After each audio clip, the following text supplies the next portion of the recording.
Hey, another guy we're gonna talk about here that you guys both are familiar with passed away at the age of 81 this week. Out of the business for a while, but Ole Anderson.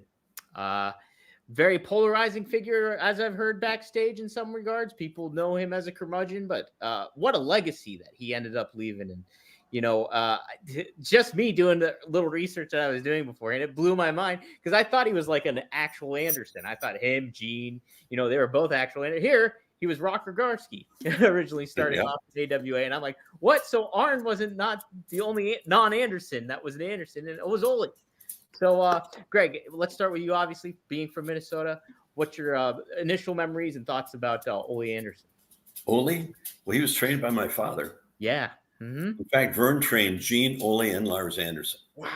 All of, but Ole, it was just him and Ole, and we had that old barn out in Chanhassen, Minnesota, and no windows, and the one light bulb above the ring, and it was just the two of them, and they'd work 5 days a week, 4 or 5 hours.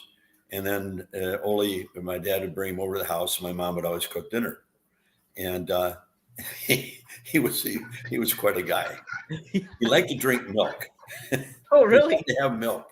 So my mom got this refrigerator that held a 5-gallon, one of those old milk buckets, like with the hose coming out. And Ole would drink a gallon every time he came over to the house. So by the end of the week, the kids, we never had any milk for breakfast. So she had to get cartons of milk for us and had this special one for Ole.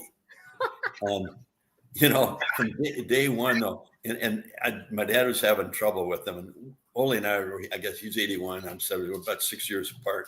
And I was probably 14 or 15 at the time he was training. Mm-hmm. And he was big, the Rock, they called him. He worked out hard, Rogowski, Polish. And he's in the house, and Vernon had a tough day with him. And he said, God damn it, Ole, my kid there can do some of the stuff that you can't. Why aren't you catching on? And he said, Greg, drop kick him. Ole looked, and I threw a drop kick, kind of right on the jaw. And he went over and he says, now that's how you sell it. So he was having a tough time getting him to sell anything. So Vern would usually crank him around a little bit, though, to make sure to get him squealing on the mat.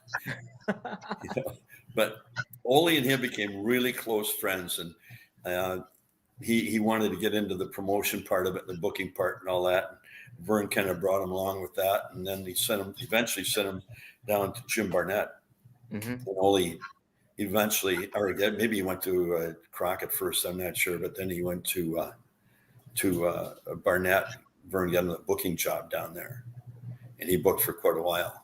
And then I went down. They hired me to come down and work, and I was going to work with him. And the day I get there, she said, well, I'm all done. That's what happened. Bill Watts is here now. And Bill was a good friend, so we got along. But Ole was up there for about a week, and that was it. And he was gone. Was that WCW, Greg? When that you was were WCW, yeah. WCW? Okay. But Ole was such a fun guy to be around. He had a funny disposition and a different personality, but it was good. And he always kept everybody off guard. You never knew where he was coming from, but he was very serious about the business. He loved the business, and he meant a lot to professional wrestling, and we miss him. And here's the ironic thing: he died on February 26th. That was my dad's birthday. Yeah. How crazy is that? Isn't that? And they were really tight. So, yeah. I didn't even know it the other day. And my sister comes, Ole died. It was Dad's birthday, and they were so close. Yeah. So it was something else.